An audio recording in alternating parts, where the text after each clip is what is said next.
So Irma spared us, and we did get huge winds.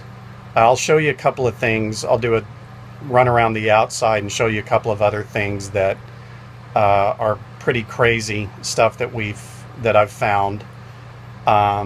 Things that didn't get damaged that I was for sure would get damaged, or that did get damaged that I would have never thought about.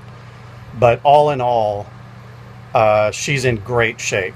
You know, she's obviously still kind of torn up, all the stuff strewn around. You know, we have everything stored on her right now. So she's a messy boat, but she's dry. She's in one piece, and it's a good day on DawnTreader. Okay, so for those of you who don't really know how boats are stored when they're on the hard, I kind of show you this. So what they'll do is they bring it in and then set it, the keel, essentially on these, I guess, railroad ties. They're almost the size of railroad ties. Just don't have a lot of creosote on them, thank goodness. So they set the keel on the blocks, and then they put these stands around the boat. So you see we've got 3 stands on each side, and they're angled, as you can see here, and then angle into the hole, and then have this essentially this kind of screw jack with this plywood pad on the top. So that way they kind of get it tightened up.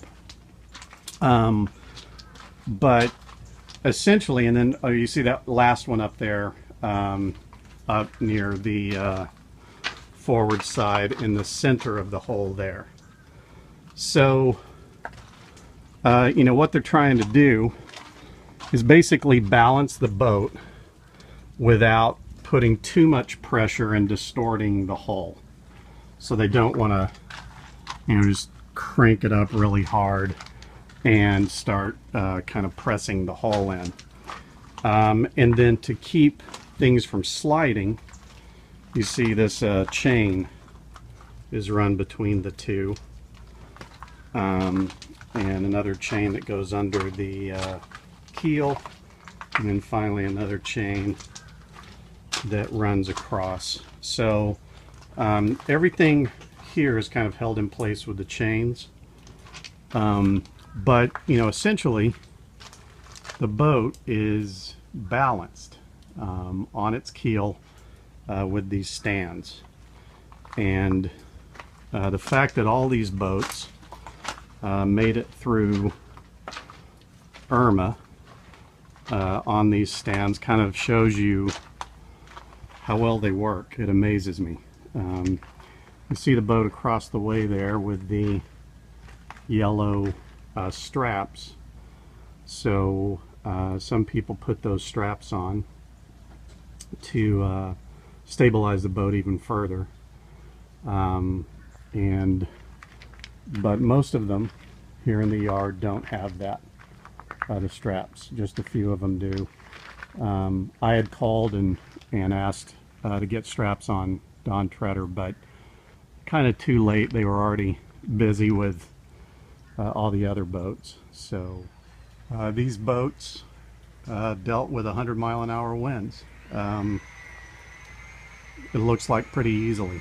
So I am very impressed. Very impressed. So this is where the you know, empty fuel cans were, where I kept them stored. A couple of things. Most of them are in really good shape. This one, as you can see, essentially started delaminating, which is kind of interesting. So I don't know if it was just bad plastic. See that? So it's just like a top layer of plastic is delaminating. Very, very strange. So yeah, I mean, what amazes me is that all of these blue hatch covers that you see, let's go up and check that out. So everything on deck is good. all of these blue hatch covers that you see here stayed on, which just absolutely amazes me. Got some water through this hatch. I rebedded this hatch before we left last year, and you know, overall it was doing pretty well. It looks like there may be some water coming from this front corner, so I'll just have to check that. But you can see that I had put a new gasket around here to match the old gasket. I don't know if that is leaving an opening somewhere or what, but before we had a lot of water coming in from this back corner, so that's why I rebedded, and that seemed to take care of that. But still getting some water in there, which is a little bit worrying. So I'll check on that, see what the problem may be. It may even be this blue cover creating a gap. I don't know. The boom was one of my big worries because I had not lashed down, and so my plan, which I just forgot to do before I left last time, was just to add a couple of lines going down to the winches, just to keep the boom centered so it wouldn't swing. So it was just on the main sheet, and as you can see, it's loose. I mean, not horribly so. The main sheet held, but I was worried that this thing would come loose and just start swinging. Fortunately, it didn't. Everything's cool. Another thing that just freaking amazes me is this. So when I left last time, I just put the hose and line and everything on top of this styrofoam cooler. And again, I thought for sure that all of this would just be gone and out of the boat. It wasn't. The seat covers here, those were blown back, but they stayed on, and there's really nothing holding them. They're just kind of stretched over these seats. The hatch cover here had been blown back. It snaps down, as you can see there, but it had been blown back, but still was on the boat. So one thing that amazed me is that I was really worried about were these solar panels and the whole bimini frame. So, you know, again, I'd called the yard here to pull them down, but obviously they were dealing with, as you can see, just a huge number of boats. Probably everybody was calling them. So they weren't able to get to it. So, you know, these panels, as you can see, are anchored by aluminum angles and U-bolts. And as you can see here, you know, I had taken the bimini off. So these are loose, you know, I mean, a little sketchy. So I just, you know, I thought for sure they would be gone, and I thought it would take, you know, this entire bimini frame with it. As you can see, it's you know, without the bimini itself on it, you know, it moves. So yeah, I can't believe that these things held up. Now, what did get damaged that just blows my mind were these connectors. So when my buddy Tom came by from Sailing Anarchy to take a look and check things out, all of these connectors were blown apart. So the zip ties that were on there holding it, usually these tuck inside the bimini canvas. So the wind, if you can see these connectors here, you know, these are strong connectors. They're just these clip connectors that go in, and it blew all that apart. It just completely separated each plug, and all of these, you know, wires were blown back and just kind of hanging down.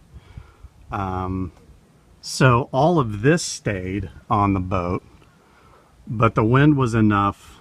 You know, you look at all this surface area and pretty rickety, you know, bimini here. All of that stayed in 100-mile-an-hour winds. It was the cables that unplugged with the wind. You know, thank goodness the grill cover stayed. I don't know what we'd have done if we lost that. And the live sling and, you know, all this other stuff stayed on the boat. Another thing I just discovered is our cleaning brush was apparently blown away. Had an extendable handle, and it was tucked up under the line hood here. And the our boat hook is still there, but the brush, I guess, got blown, I don't know, back into the brush. So yeah, just crazy stuff. Broke, other stuff didn't, but you know, overall she's dirty and needs a good cleaning, but she's in good shape. It's really amazing. I'm impressed with this Hunter. Absolutely. Okay, so everything up here was very moldy, and so we've got that all cleaned up. I'm really glad that we stored all of our clothes and pillows and you know, everything in these vacuum bags, kept it perfectly dry. And then all of the mattresses and cushions are wrapped with this, or in these kind of plastic mattress covers. So nothing happened to the cushions, although, like I said, there was a good amount of water that got in here. And my friend Tom, who lives nearby, came out and sopped that up. But it was quite a bit of leakage coming down from this main hatch here. So I'm going to need to figure that out. But apart from that, you know, everything's good. She didn't get a lot of mildew or mold or whatever that stuff is that starts growing on your walls, but got all that cleaned up. It's looking good. So start moving back through the boat and keep cleaning. These are the solar vents, and if you recall in our one of our videos, when we had water coming over the bow in some pretty rough conditions, you know, we got some water through the vent and down onto this cushion. I was sure that these vents would just, I mean, with 100-mile-an-hour winds and huge rain, I was sure that, you know, I'd get a lot of water on these cushions, but they're bone dry. I looked under each of the cushions, nothing. So so no, it seems like these vents at least keep rain, and very heavy rain and obviously very heavy winds, keeps that out of the boat.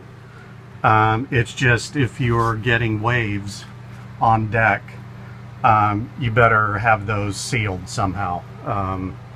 So anyway, very happy about that. Another area that ran into some trouble here, some damage there. You can see the water damage. So I believe this fixed port right here is leaking, obviously. So I'm going to need to figure out kind of how to get that taken care of. It's a pain, and it's not leaking a lot, but stuff in the nav table was wet, so it looks like the water is just dripping from here straight down. Nothing in the panel was wet, so I don't know, gonna need to figure that out as well. Some water coming in there, but again, you know, for the most part I don't see any water damage anywhere else in here. So yeah, I'm really amazed at these boats and, you know, how they handle 100-mile-an-hour winds. You know, we always talk about, you know, any of these sailboats in a storm, and you know, how scary it can be with 40 or 50 knots, you know. And this boat and many of the other ones here, all of these boats took a Category 2 hit and nothing broke. It really amazes me. I mean, it does. It probably doesn't. Others are more experienced, skippers and all that stuff, whatever. But the toughness and durability of sailboats is really amazing. It really is. So, oh, I'm happy. It was, you know, a lot of worry, and I'm still really sad for just so much loss. So there's no question about that. But I'm also very thankful that that DawnTreader came through this. She means a lot to us, and that's silly on many levels. I have a Facebook friend. I was talking a little bit about this, and, you know, kind of saying the yachtsman's prayer, you know, God save our yacht, is a pretty ridiculous prayer, all things considered. In other words, a pretty, I don't know, selfish or whatever thing to ask for when, you know, there's just so little in the world for others. So, yes, all that's true. But still, I'm very, very happy we have our sailboat, because she means a lot to us, and it's good to be here.